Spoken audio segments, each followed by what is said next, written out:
the beginning, our universe was very hot and dense.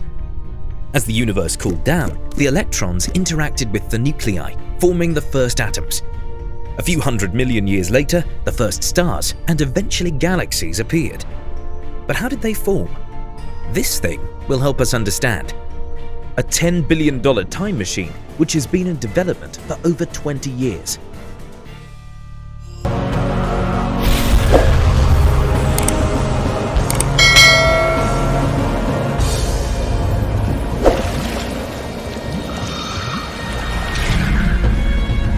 Imagine that you are 65 million light years away from Earth, somewhere in the Virgo cluster, and you have a very powerful telescope which you can use to study the Earth. Taking a look through the telescope, you would be able to see what dinosaurs looked like on our planet.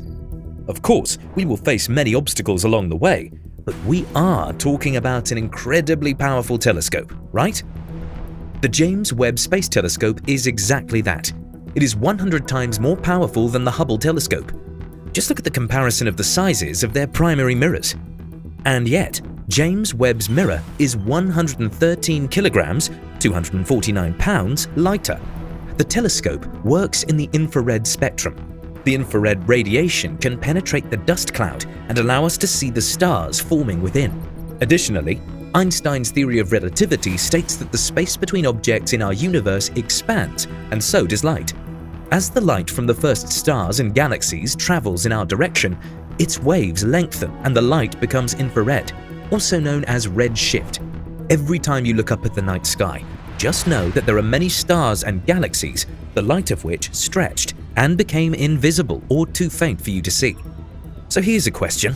How is the James Webb Space Telescope supposed to detect that light?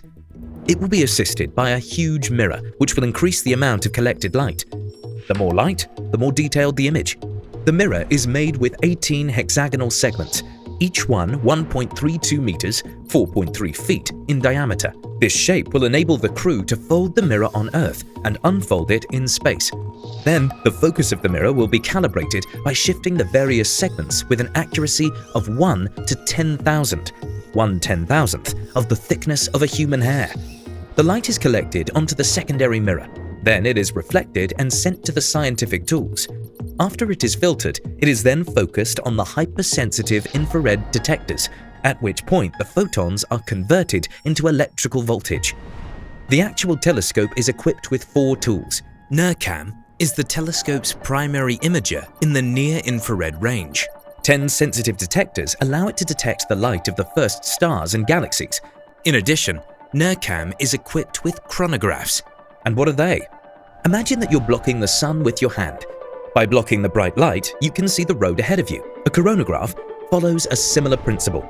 This function will allow researchers to see more faintly lit stars, galaxies, and even take photos of exoplanets. But NIRCam cannot show us everything we need to know about the physical properties of a planet. Is there water? Air? Impossible to say. Therefore, another tool called NIRSpec will be working with the same range. By studying the spectrum of light emitted by an object, we can tell its mass, temperature, and chemical composition. The atoms and molecules of an object leave their mark on the spectrum in the form of black lines. But to analyze the faintest light, the telescope has to stare at the object for over 100 hours, which is ages. But surely the scientists did not spend 10 years working in vain.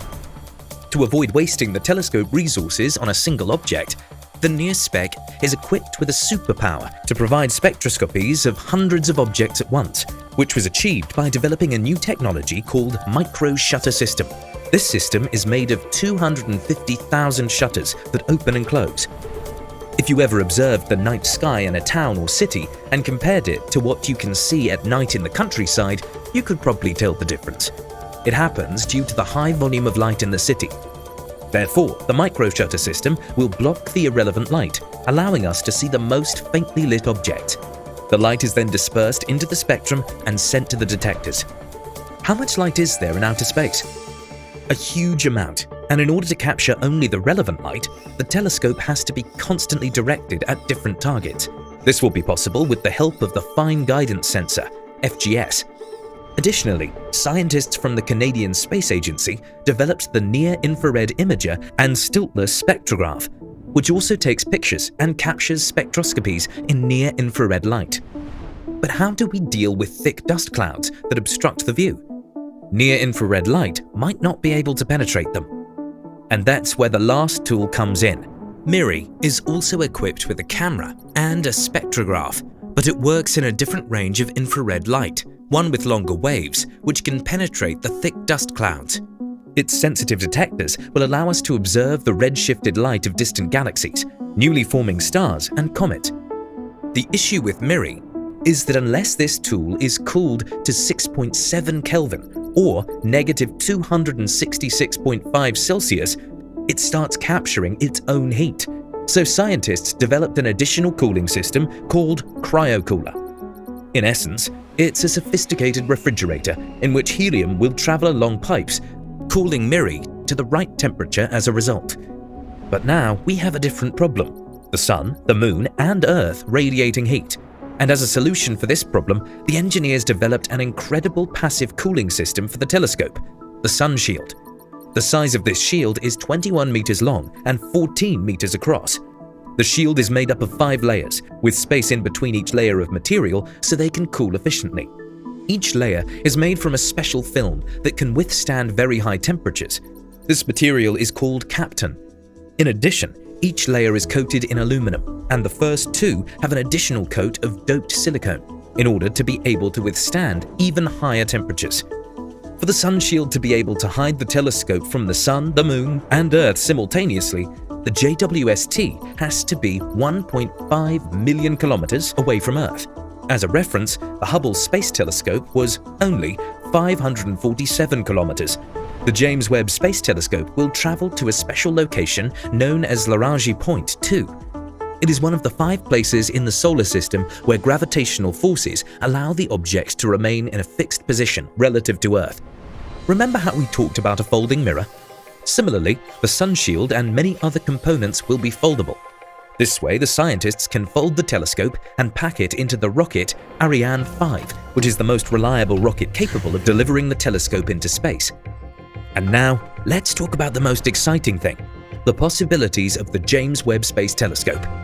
We already mentioned its ability to capture faint infrared light emitted by the first stars and galaxies. So what's next? Well, for example, you could spot the heat signature of a bumblebee at a distance of the Moon with the JWST.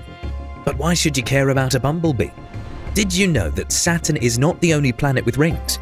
Uranus, Neptune, and Jupiter have them too. It's just that in the visible spectrum, their rings are dark and indistinct. Using the transit method in the infrared range, the telescope will be able to help us understand how the rings around these 4 planets formed. Well, what about a detailed analysis of an exoplanet's atmosphere? The researchers are interested in the planets located in the habitable zone, which means they might contain water. By using the telescope, we can learn the chemical composition of those planets' atmospheres. Scientist Michio Kaku thinks that the chances of encountering an alien civilization are quite strong. The telescope will be able to tell us more about the birth of galaxies, stars, and planets. It may completely change science as we know it. The universe keeps many secrets,